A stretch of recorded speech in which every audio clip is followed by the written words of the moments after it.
Senior నాయకులు మా జిల్లా పార్టీ కార్యనిర్వాహక కార్యదర్శి సుదర్శన్ నాయుడు, గరికపాటి సుదర్శన్ నాయుడు తోటలో ఈరోజు దాదాపు 1200 దాకా చేతికొచ్చిన చెట్లను నరకడం జరిగింది.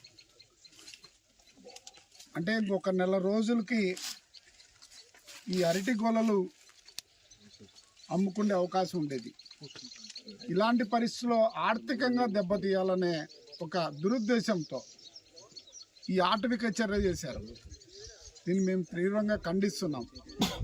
అంతేకాకుండా మా జిల్లా అధ్యక్షుడితో పాటు మా ఎమ్మెల్యే గారు, తర్వాత దిశపై కమిటీ సభ్యులు అంతా కూడా రాష్ట్ర స్థాయికి తీసుకోవడం జరిగింది. ఇమ్మీడియట్గా ఈరోజు రాష్ట్ర పార్టీ అధ్యక్షులు కానీ మాట్లాడడం జరిగింది.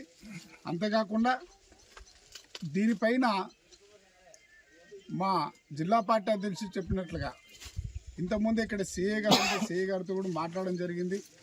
వాళ్ళు కానీ అదే పరిశీలన ఉన్నారు. పొద్దున్నే డిఎస్పీ వెంకటేశ్వర్లు గారితో కూడా మేము ఫోన్లో మాట్లాడడం జరిగింది.